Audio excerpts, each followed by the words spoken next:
ओंकारं बिन्दुसंयुक्तं नित्यं ध्यायन्ति योगिनः कामदं मोक्षदं चैव ओंकाराय नमो नमः। हरिरत्शब्दगणो प्रक्षालित सकलभूतलकलङ्का मुनिविरपासिततीर्था सरस्वती हर्तिनोदृतम् अज्ञानतिमिरान्धानां ज्ञानाञ्जनशलाकया चक्षुरुन्मीलितं येन तस्मै श्रीगुरुवे नमः। श्रीपरमगुरुभ्यो नमः। परम्पराचार्यगुरुभ्यो नमः। सकलकलुषविध्वंसकं शेषां परिवर्धकं धर्मसंबन्धकं बद्धजीवमनः प्रतिबोधकारकमिदं शास्त्रं श्रीमूकमाटीनां देयमस्य मूलग्रन्थकर्तारः श्रीसर्वज्ञदेवाः ततोत्तरग्रन्थकर्तारः श्रीगणधरदेवाः प्रतिगणधरदेवाः तेषां वचोदसाधमाचार्य श्रीमदाचार्यप्रवर्षि विद्यासागरदेवैः विरचितं मङ्गलं भगवान् वीरो मङ्गलं गौतमो गणी मङ्गलं कुन्दकुन्दार्यो जैनधर्मोऽस्तु मङ्गलम्। सर्वमङ्गलमाङ्गल्यं सर्वकल्याणकारकं प्रधानं सर्वधर्माणां जैनं जयतु शासनं कोटिशतं द्वादशैव कोट्यो लक्षाण्यशीत्रस्तनिकानि चैव पञ्चाशदश्चौक्षसहस्रसङ्ख्यामेतच्छ्रुतं पञ्चपदं नमामि अर्हन्तभास्यन्तं गणहरदेवेहि गन्धियं सम्मं प्रणमामि बद्धजित्तो सुदृढाणमहोदयीं शिरसा छायवन्दे सुधवती पावसको कौतसालुच्यो अंगोमंगपैन्य पावड्य पर्यम सुत्त पड़मानी योग भोगय चूलिया चैव सुत्ततय द्वेदम्बकायं स्यानिच कर्म हच्चेमि पूजेमि वन्दामि नमस्मि दुख को गम को भोइलाओ सुवैरम नम समय वर्णम चिन्मुड़ संपत्ति योदमज्जम अत पौर्वाणिक स्वादर विनयं श्रीमद् आचार्य वर्तिकाय सर्वं करोमि। सुतजिदधिकारकेभ्य स्वपरमत विभावना पटुमतिभ्य सुचरितपोनिधिभ्यो नमो गुरुभ्यो गुणगुरुभ्यो छत्तीस गुण समज्ञे पंचव्याचार करण संदर्शे शिष्यानुकय कुशले धम्मायिरिये सदा वन्दे गुरुवत् संयमेन तरन्त संसार सायरं घोरं छिन्नन्ति अट्टकं जम्मणवर्णं न पामेति येन तं व्रतमन्त्रो मृता जानान्यो प्राकुला षट्कर्मा धृता तपोदन्तना साधुप्रिया साधव शीलप्रावरणा गुणप्रहरणा चन्द्रार्कते ज्योतिका मोक्षद्वारकपाटपाटन् भटा क्रीडन्तु मां साधव गुरुवः पात्मनो नित्यं ज्ञानदर्शननायक चारित्रार्णो गम्भीरा मोक्षमार्गोपदेशका छायवन्ते आयुर्वत्ते काउसको कौतसालोच्यो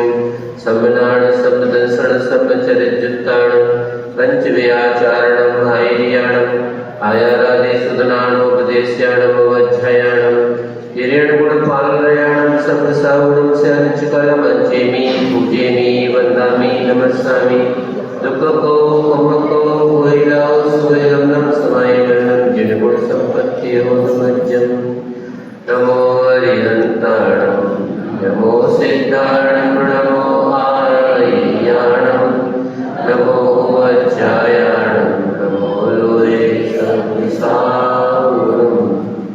देवादेव श्री ऋषभनाथ जी भगवान की पटनागंज के बड़े बाबा श्री महावीर भगवान की परम पूज्याचार्य प्रवर गुरुदेव श्री विद्यासागर जी महाराज की परम पूज्य विनवाचार्य श्री समय सागर जी महाराज की परम पूज्य निर्भक्षण श्री अभय सागर जी महाराज की जय। परम पूज्य मुनि संघ की जय। कल आपको जानकारी दी थी यह मूकमाटी नामक काव्य कब लिखा गया, प्रारंभ हुआ और कब उसका समापन हुआ। है आज किसी को कब लिखा गया था? लिख करके रखे, इसलिए सबको याद हो गया है कि नहीं? अच्छी बात है।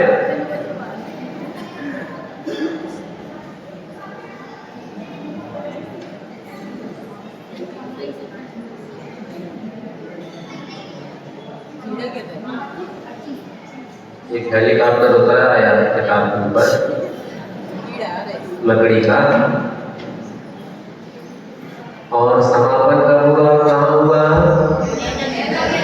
नैनागिरी क्षेत्र पर 11 फरवरी को 1987 में। कुल कितने दिन की लिखावट की यात्रा थी?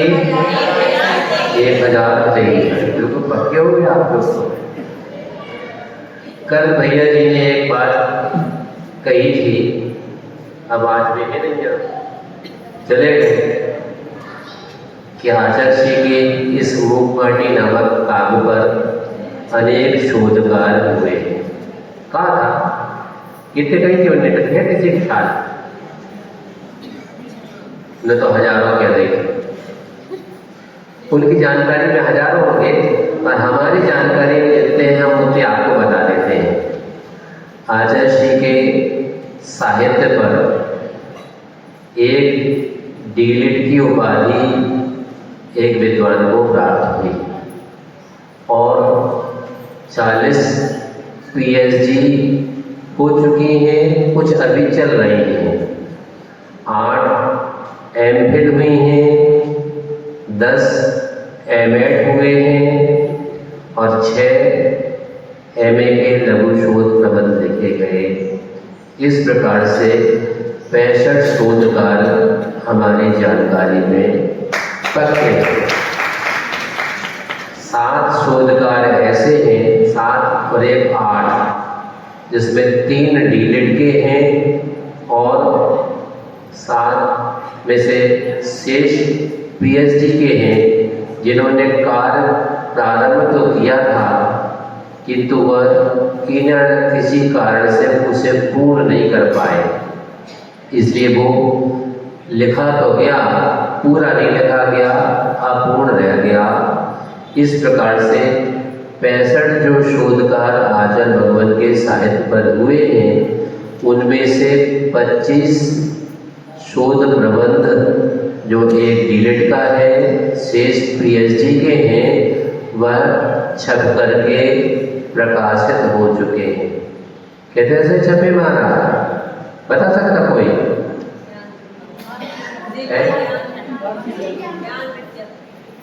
हाँ, ज्ञान विद्यापीठ नहीं है, भारतीय ज्ञानपीठ से तो मूकमाटी छपा है। पर हम 25 जो शोधकार हैं, उनके अलावा भी आचार्य श्री के अलावा भी अन्य ग्रंथ आचार्य भगवान के 50वें मुनि दीक्षा वर्ष पर प्रकाशित हुए थे, जो आपके बिल्कुल लिंगांग के एक स्थान है, जिसे सागर कहते हैं। धर्मोदय विद्यापीठ से तो नहीं छपे। हाँ, जहाँ नाम सही कही, जैन विद्यापीठ नाम की एक संस्था बनी है, और उसका मुख्यालय कहाँ पर है? सागर में तो है। सागर में कहाँ पर है?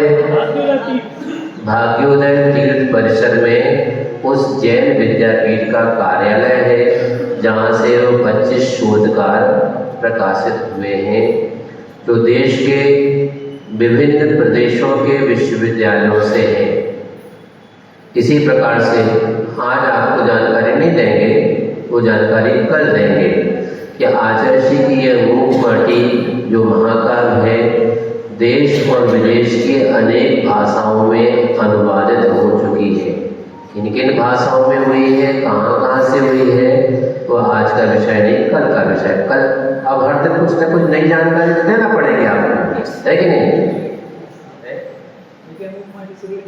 हाँ, अब तो अगर हम मूकमाटी ना पढ़ाएं और मूकमाटी के बारे में ही बताते रहे तो बहुत दिन निकाल सकते हैं। पर अभी तो महाराज कभी तो शुरू करो। एक बात मूकमाटी प्रारंभ करने के पहले एक बात और विशेष आपको बताना थी। कहो तो बताएं, कहो तो मूकमाटी चलाएं, बताएं सही में। अभी हमने मंगलाचरण किया था, कहाँ से शुरू किया था? नमो अनंताणम तो किया था, उसके पहले से जो पाठ जहाँ से शुरू किया था, हाँ क्या तो सही रहेंगे? क्या कहेंगे हमने? ये भाई कह रही हैं, भाई मतलब बहन जी जो भी कहे, अब हाँ नहीं तो कभी कभी गड़बड़ हो जाता है। एक इसलिए हमें ख्याल आ गया, एक डॉक्टर मैडम थी और नई नई पोस्टेड हुई थी एक नगर में, और गांव से पेशेंट आया, उसका बच्चा बीमार था और वो उसने कहा ये भाई तना हमारे मोड़ा कर देख दे। तो वे इतनी अधिक भड़क गई डॉक्टर मैडम कि वे आपे से बाहर हो गई। कारण उनकी दृष्टि से गलत नहीं था, मगर अब बुंदेलखंड में तो देहाती भाषा में जैसे भाई कहते हैं, उसका कारण था कि वहाँ पर वो जो डॉक्टर मैडम थी वो महाराष्ट्रियन थी, महाराष्ट्र की थी, और चूंकि वहाँ भाई शब्द अच्छा नहीं माना जाता, काम वाली बाई नहीं। छेड़ा जिन्होंने पढ़ी हो उसमें एक शब्द आता है, नगर नारी को प्यार था काले में हेम अमल है। अब हम अपने मुँह से नहीं कह रहे, इसे तो हमने नगर नारी कही, उसके लिए वो भाई शब्द का प्रयोग होता है, इसलिए बुरा मत मानना, हमने ऐसे अभिप्राय से नहीं कहा।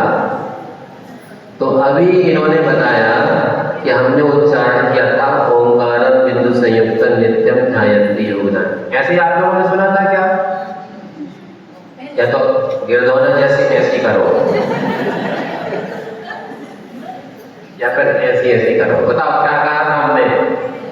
ओंकार बिंदु संयुक्तम कहा था ना? हमने तो ऐसा कहा ही नहीं था। नहीं सिद्ध भक्ति, नहीं सिद्ध भक्ति तो किया ही नहीं, शुद्ध भक्ति का संकल्प करके शुद्ध भक्ति का पाठ किया था। जैसे ये कह रहे हैं इसमें थोड़ा सा अंतर था। आचार्य भगवान के श्रीमुख से अगर आपने कभी स्वाध्याय प्रारंभ सुना हो, अब हमें नहीं पता यूट्यूब पे या विद्यासागर.guru आदि पर बहुत से प्रवचन डले हैं आचार्य भगवान के क्लासों की भी प्रसंग है। कभी किसी ने सुना आचार्य भगवान के मुख से स्वाध्याय? यहाँ जब आचार्य भगवान के उस समय तो अस्वस्थ थे, शायद स्वाध्याय करवाया था क्या? उस समय नहीं करवाया।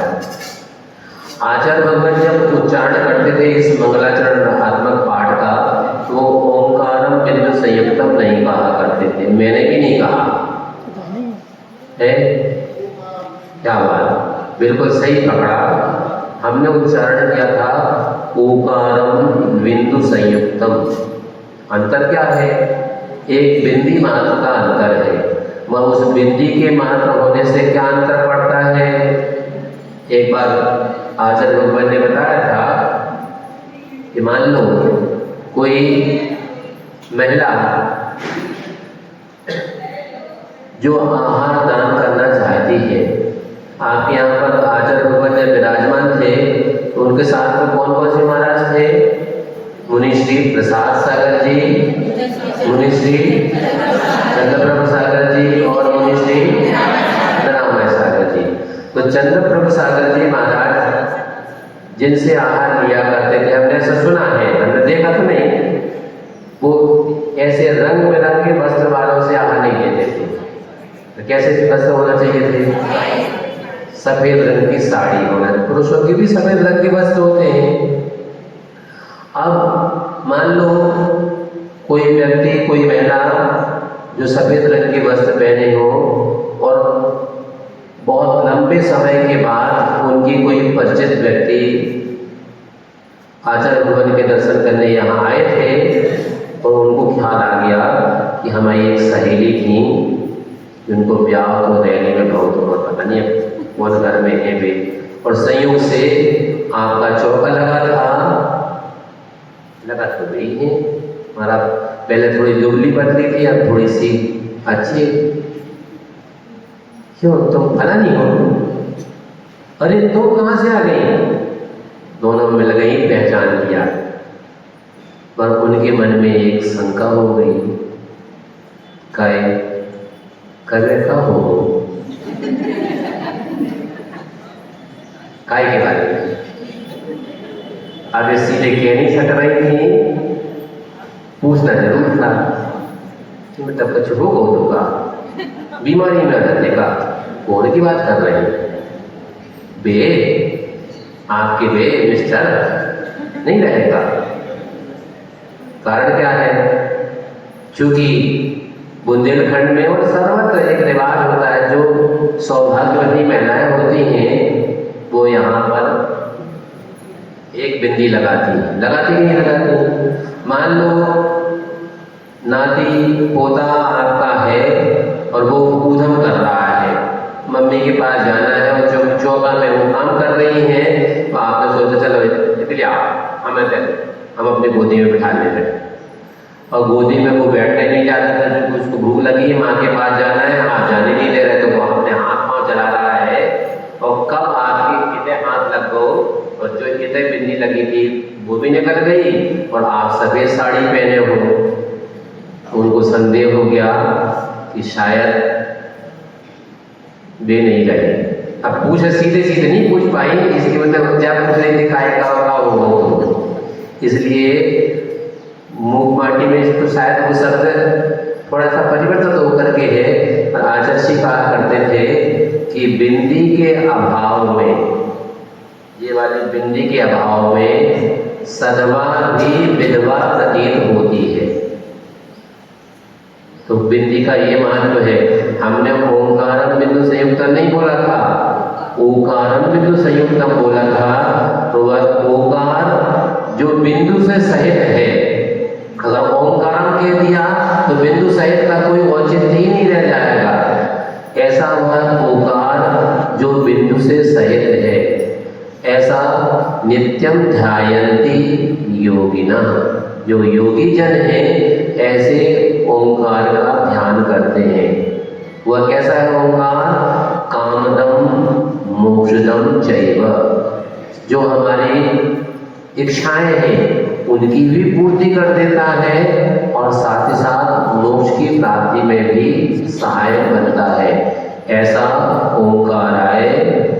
अब ओंकाराय यहाँ तो कहा है, ऐसे ओंकार को नमो नमः, ओंकाराय नमो नमः। आप लोग तो अब ध्यान रखना कि कभी भी हो तो शुद्ध उच्चारण है, ओकारम बिंदु संयुक्तम नित्यम ध्यायन्ति योगिना कामदम मोक्षदम चैव ओंकाराय नमो नमः। अब थोड़ा सा विषय वैसे महत्वपूर्ण है, वो भी बता देते हैं। आप लोग भी ओंकार को बनाते हैं। कहीं कहीं जब मांगलिक अनुष्ठान की क्रिया होती ना, वहाँ ओंकार बनाते हैं, पर वो जो बनाते हैं वह अशुद्ध रूप में बनाते हैं, जैन परंपरा के अनुरूप नहीं बनाते। कहीं कहीं अब पूजन की पुस्तकों में भी, विधान आदि की पुस्तकों में भी वह जैन परंपरा का ओम बन रहा है।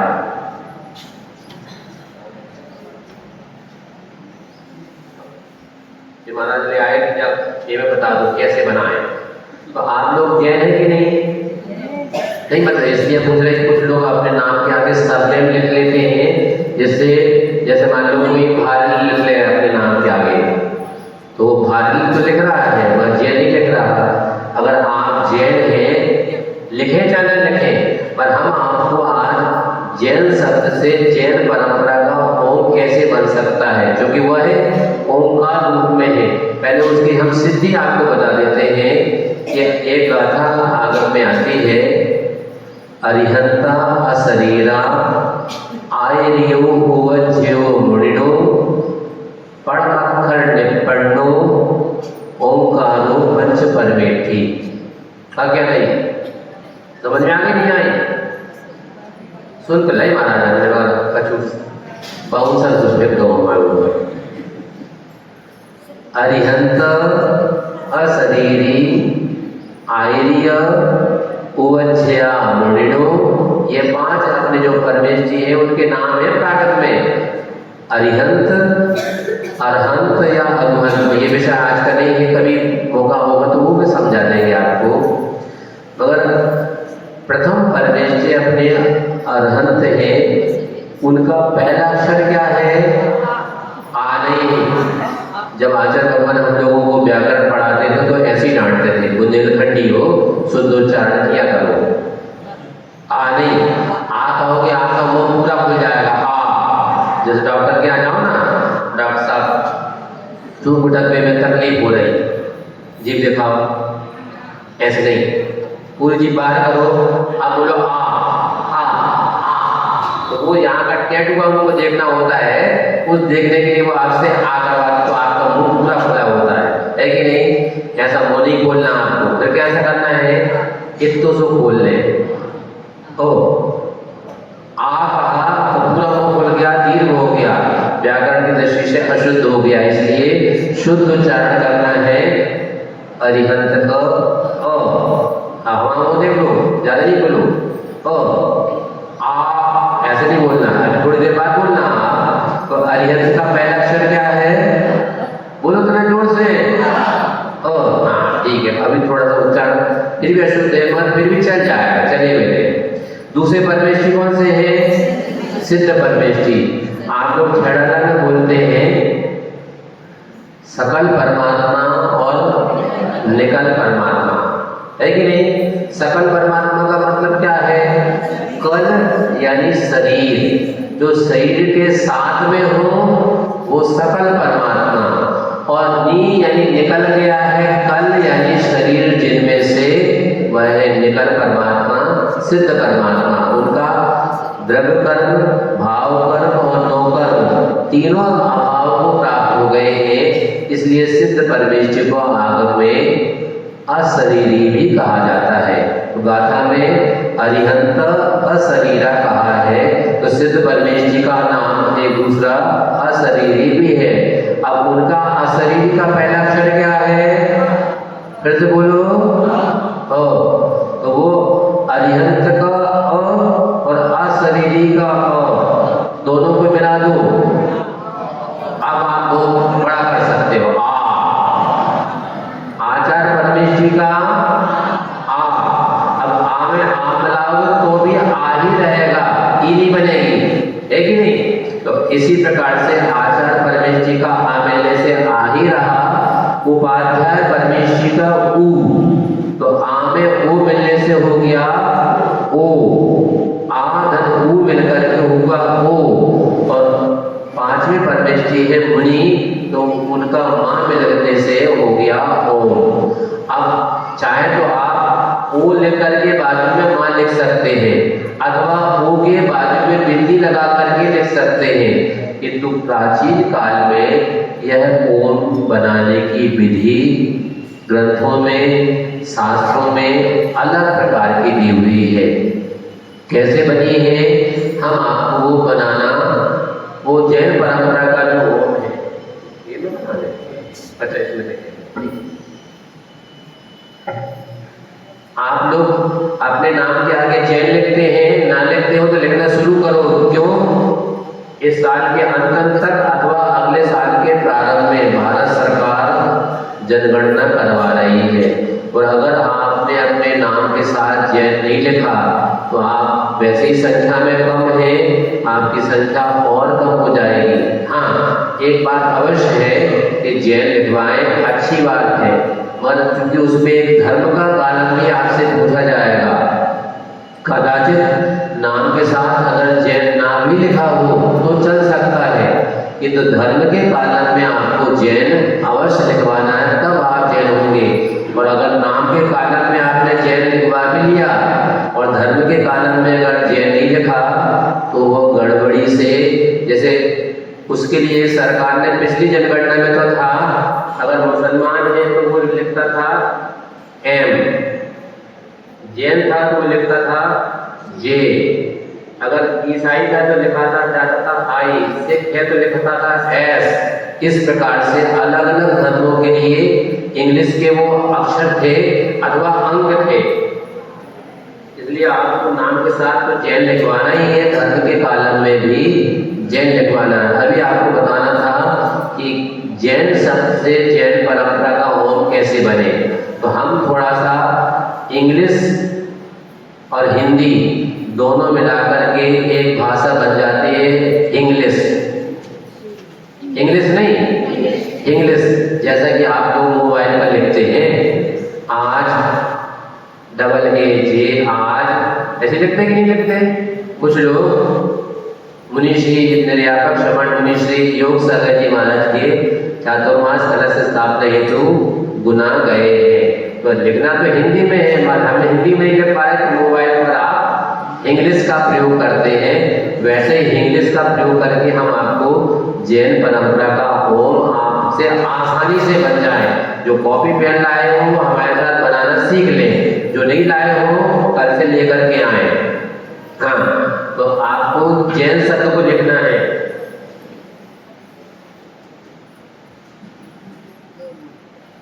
ऐसे लिखते जैन,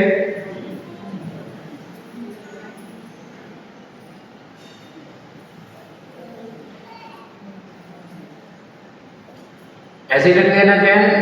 आप देखें इसका पहला अक्षर क्या है? ज। इंग्लिश में अगर इसको लिखेंगे तो क्या लिखेंगे? जी लिखेंगे कि नहीं लिखेंगे? अच्छा अब ऐसे कर दो ना, जैसे मेरा भाई कैसे लिखते जी? ये तो जी था, हमने जानबूझकर जी लिखा था ताकि गर्दोना की गर्दन ऐसी रहे, पर भाई नहीं क्या करें।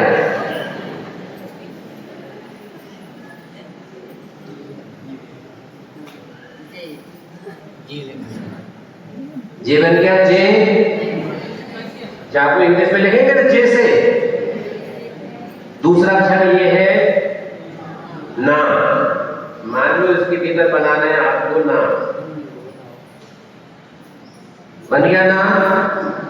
अब ये मात्रा लगी है दो, एक मात्रा के रूप में बना दे यहाँ रेव, और दूसरी मात्रा के स्थान को बना दे चंद्रबिंदी।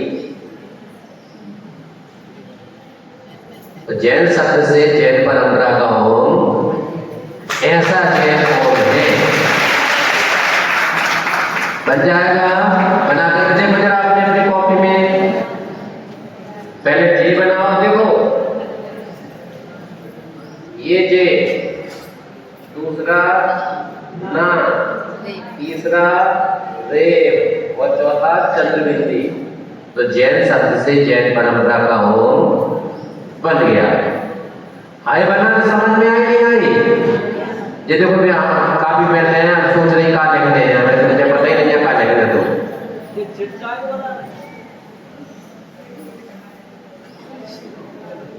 गड़बड़ क्या हुई?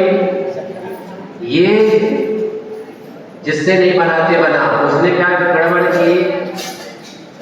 वास्तव में न ये जे है और न ये ना है, तो फिर क्या है? ये फ्री हैंड में अगर लिखें तो ये ऊ है, और ऊ के ऊपर पुरानी लिपि में ये रेव जैसी आकृति लगने से ये हो जाता था ओ, और ओ बनने के बाद ये हो गया बिंदी लगने से हो। इतनी सी कथा है, न ये जे है ना है, पर आपको आसानी से बनाना आ जाए इसलिए हमने आपको प्रयोग करके बताया था। पर हुआ क्या गड़बड़? देखो फ्री हैंड से बनाते हैं हम, ये बना ऊ, ये बनी देव, और ये बन गई चंद्रबिंदी, तो ऐसा बन गया ओम। मगर गड़बड़ क्या हुआ? ये किसी से बनाते समय इतना खिसक गई तो चंद्रबिंदी आ गई इतने पे, और खिसकी वो आ गई इतने पे, और खिसकी तो वो आ गई इतने पे। इतनी खिसक करके ये वर्तमान में जो बन रहा है ये अपनी जैन परंपरा का नहीं, अन्य परंपरा में पहुंच गया। अपने यहाँ कहां से आ गया? बनते बनते प्रिंटिंग प्रेस में आपने कोई चीज छपवाई और उनके यहाँ यही ब्लॉक बने रखे थे, उनने आके छाप दिए तो आपके यहाँ भी बने। और चूंकि हमने पूछा था एक लेकिन आपके मंदिर में शास्त्र हस्तलिखित नहीं है, और होता तो हम बता देते। वैसे हमने तो रिसर्च करके ईसा पूर्व 3वीं शताब्दी में सम्राट अशोक हुए हैं, उनके 14 शिलालेख हैं। उन शिलालेखों से लेकर के वर्तमान के इतिहास तक ला करके ये जैन परंपरा का, अगर बड़े बाबा का मंदिर पुराना वाला याद हो, जो पुराना मंदिर था ना, देखा किसी ने? ओ महाराज देखा है।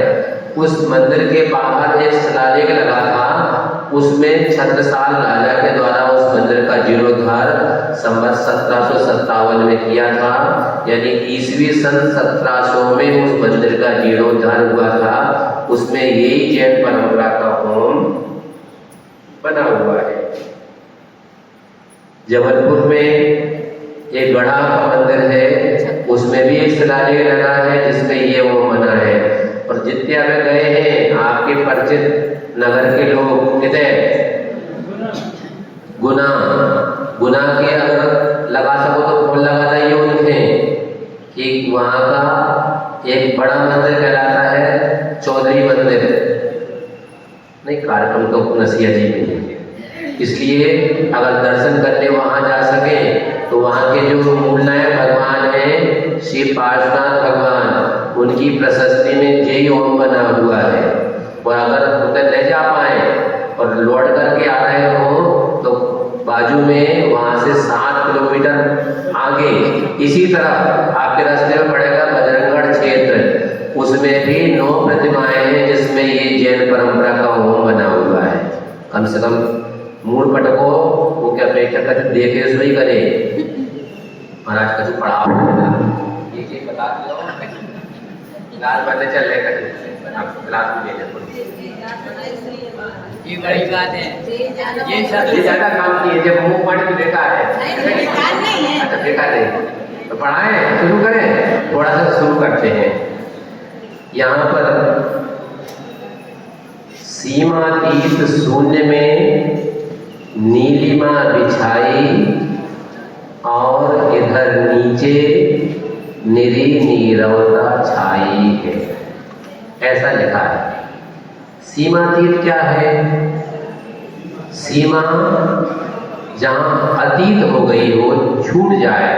आप जैसे यहाँ इस हॉल में बैठे हैं, यहाँ दीवार है और वहाँ दीवार है, इस तरफ भी दीवार है और इस तरफ भी दीवार है, तो इस दीवार के आगे आप नहीं जा सकते। मगर शून्य कहलाता है आकाश। आकाश का और छोर नहीं होता, तो वह सीमातीत कहलाता है, जिसे अनंत भी कहा जाता है। गणित की भाषा में इन्फिनिट बोलते हैं उसको। ऐसा वह आकाश, लोकाकाश अभी आपका तो सीमा में है, क्योंकि जहाँ तक लोग किसे कहते हैं किसी को परिभाषा याद, जहाँ पर 6 द्रव्य पाए जाएं वह है लोकाकाश। और अलोकाकाश किसे कहते हैं? केवल आकाश द्रव्य ही हो, शेष 5 द्रव्य जहाँ ना हो वह अलोकाकाश है। तो ये ग्रंथों में लोकाकाश और अलोकाकाश कैसे है तो दृष्टांत दिया है कि जैसे आकाश में एक छोटा सा तारा टिमटिमाता है, उससे ज्यादा उसकी औकात नहीं है, उसी प्रकार केवल ज्ञान के भीतर ऐसे अनंत आकाश भी हो तो वो तारे के जैसे टिमटिमाएंगे। इनका विशाल विशद ज्ञान होता है केवल ज्ञान का। ऐसा वह आकाश जिसे शून्य के माध्यम से यहाँ कहा गया है वह है। और वहाँ पर नीलिमा बिछाई। वैसे तो आगम की दृष्टि से अगर विचार करें तो आकाश द्रव्य मूर्त है कि अमूर्त है? अमूर्त है। किंतु आपकी दृष्टि अगर ऊपर की ओर जाए, अभी ऊपर जाएगी तो आपको सफेद सफेद दिखेगा, क्यों? वहाँ ऊपर बादल है। मगर अगर बादल ना भी हो तो आपको नीला नीला सा दिखता है। इसलिए लोग सत्य को दृष्टि में रख करके आचार्य भगवान ने यहाँ लिखा कि सीमातीत शून्य है, उसमें नीलिमा बिछाई। और इधर नीचे, ये तो ऊपर की बात हो गई, नीचे नीरवता छाई। अभी चूंकि रात्रि का समय आगे आने वाला है, निशा का अवसान हो रहा है, उषा का अब आन हो रहा है। निशा क्या होता है? रात्रि।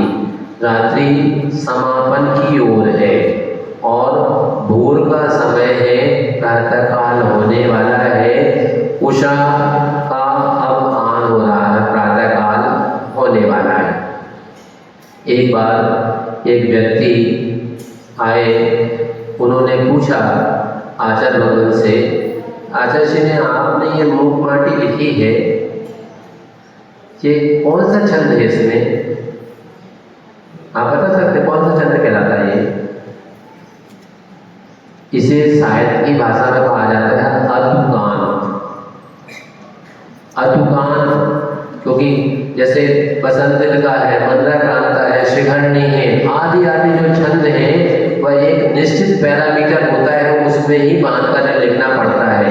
तो कई बार ऐसा होता है कि ना चाहते हुए भी अब छंद हमें पूर्ति करना है, तो तू, किंतु, परंतु आदि कुछ शब्द उसको जबरदस्ती में फिल इन द ब्लैंक्स के हिसाब से भरना पड़ते हैं, क्योंकि काम हो गया। आचार्य भगवान ने तो कई बार ऐसा किया है कि किसी ग्रंथ का अनुवाद किया है, जैसे अभी ऊपर हम लोग स्वाध्याय करते हैं ग्रंथ राज समय पहाड़ों का, उसमें एक प्रसंग ऐसा आया था कि गाथा का अनुवाद पद्य में करना था। आचार्य भगवान को किया उन्होंने 4 लाइनों, एक चरण, दूसरा चरण, तीसरा चरण, चौथा चरण, एक गाथा के 4 चरण होते हैं, तो 4 लाइन में अनुवाद होना चाहिए था, पर वो अनुवाद 3 लाइन में पूरा हो गया। आप चौथी लाइन नहीं लिखेंगे तो छंद पूरा नहीं होगा, इसलिए चौथी लाइन लिखना तो है। तो आचार्य भगवान ने लिख दिया वहां चौथी लाइन में, ऐसा बसंत तिलकाय छंद गाता। अब जी कौन सी बात अनुवाद है? अनुवाद तो नहीं है, पर फिल इन द ब्लैंक तो करना ही है, इसलिए कुछ शब्दों को जबरदस्ती भरना पड़ता था। किंतु यह अतुकांत शैली ऐसी है कि जितने शब्द आपको आवश्यकता है उतने ही लिखो, उससे आगे मत लिखो। किंतु एक बार रामटेक में आचार्य भगवान का प्रवास चल रहा था और एक फिल्म इंडस्ट्री के एक व्यक्ति आए जो फिल्मों में गीत लिखा करते थे। उनको लेकर के एक व्यक्ति आए और उन्होंने मूक माटी को गीतबद्ध करने का प्रयास किया। उन्होंने कहा, आचार्य भगवान मैंने कुछ गीत बनाए हैं, अगर आप अनुमति दें तो मैं सुना दूँ। अब आचार्य भगवान संकोच में थे उनके साथ, तो बोलो तो करो, मैं थोड़ी आऊँगा, तुम सुनाओ। सुनाते हैं, सीमतीत सून में नीलिमा बिछाई और इधर नीचे निरी नीरवता छाई। निशा का अवसान हो रहा, उषा का अब आन हो रहा। सीमतीत सून में नीलिमा बिछाई। हम गद्य पढ़ रहे हैं कि पद्य पढ़ रहे हैं? लिखा तो यहाँ गद्य है, और उन कवि महोदय ने इसको ऐसा लयबद्ध पढ़ दिया कि जैसे यहाँ पद्य लिखा जा रहा हो। पद्य नहीं है, यह तो अधुकांत हिंदी का गद्य है, ठीक है। तो इस प्रकार से कवि अपना अपना कर्म कर लेते हैं और ऐसा मनमोहक क्षण उपस्थित हो जाता है कि आपका मन मंत्रमुग्ध हो जाता है और आपके मुंह से बरबस ही बार बार की आवाज निकल जाती है अथवा तालियां थपथपाने लगते हैं आप। और कई बार तो इतना मन मुग्ध हो जाते हैं कि आपके मुंह से बंस मोर निकल जाता है। कभी सम्मेलन में तो होता ही होता है। इस प्रकार से यहाँ पर प्रकृति का वर्णन चल रहा है कि अभी प्रातःकाल होने वाला है, हुआ नहीं है। तो उस समय पर अगर पूर्णिमा का दिन भी होता है, अमावस्या का भी दिन होता है, दोनों दिन होते हैं, वह दोनों में अंतर होता है। पूर्णिमा के दिन तो चंद्रमा का प्रकाश हुआ करता है, पर अमावस्या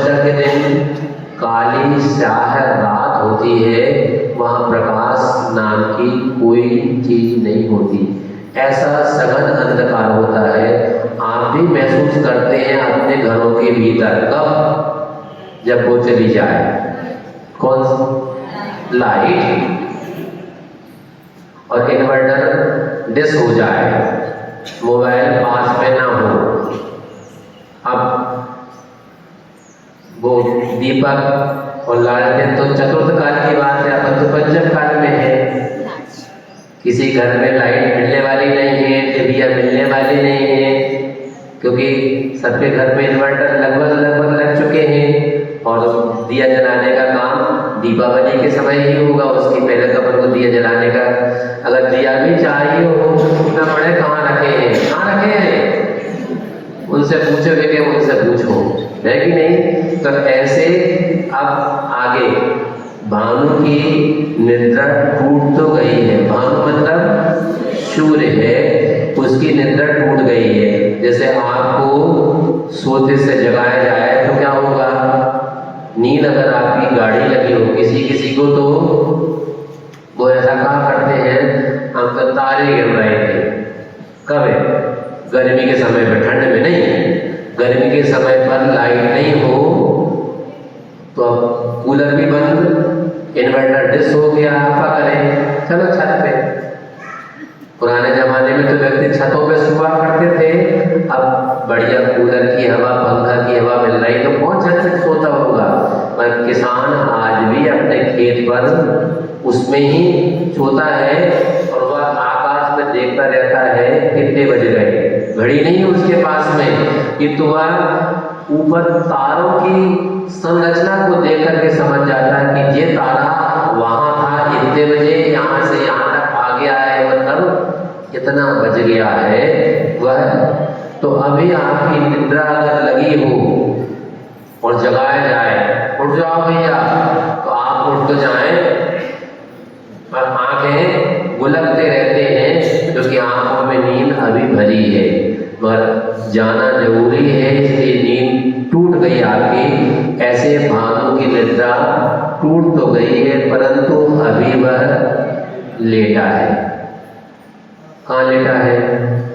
जैसे कि आपकी माता की गोद में शिशु लेटा रहता है, आपसे किसी कारण से वह दुष्ट हो गया और आपने उसको मान लो डराया, धमकाया, तो कदाचित आपे से आप अगर बाहर हो गए तो एक गिफ्ट प्रदान कर दिया।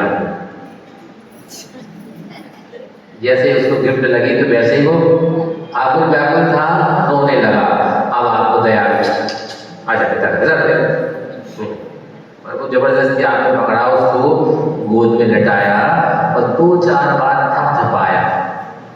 माँ की गोद ऐसी होती है कि वह बालक अभय को प्राप्त हो जाता है, निश्चिंत हो जाता है और सो जाता है।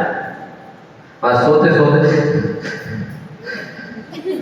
ऐसा करता भी रहता है और फिर भी नींद उसकी लग जाती है। इसलिए यहाँ लिखा है भानु की निद्रा टूट तो गई है, किंतु अभी वह लेटा है माँ की मार्दव गोद में।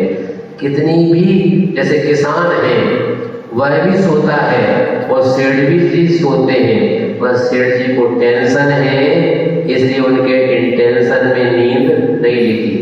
डॉक्टर के यहाँ जाते हैं, डॉक्टर साहब 2 गोली लिख देते हैं कि टैबलेट ले लेना, खा लेना और सो लेना। टैबलेट भी खा ली, पर अब टैबलेट भी असर नहीं कर पा रही, क्योंकि टेंशन बहुत है। उनको इनके देने हैं, कैसे देंगे, कब देंगे, कहाँ से देंगे, इतनी कमाई तो है नहीं, उधार लिया था चुकाना तो है। किंतु वह किसान सुबह से शाम तक मेहनत करता है, जी तोड़ मेहनत करता है, और मान लो लेबर भी अगर आपके यहाँ लगी है और सोने के लिए स्थान नहीं मिला, उसने दोपहर में 12 से 1 या 1 से 2 आपके यहाँ जब भोजन का अवकाश होता है वो खा लेता है और थोड़ा सा आड़ा हो जाता है। कहाँ पर? अगर गिट्टी भी डली है तो वो गिट्टी पे आड़ा हो जाएगा, शुरू हो गई। पर आप दरलत के गद्दा पे लेटे हैं, करवट बदल रहे हैं, नींद नहीं आ रही है। इसलिए माँ की जो मृदु संबंधी ही मार्दव शब्द बनता है, और मृदुता की गोद है, उसमें वह लेटा है और मुख पर अंचल ले करवटें ले रहा है।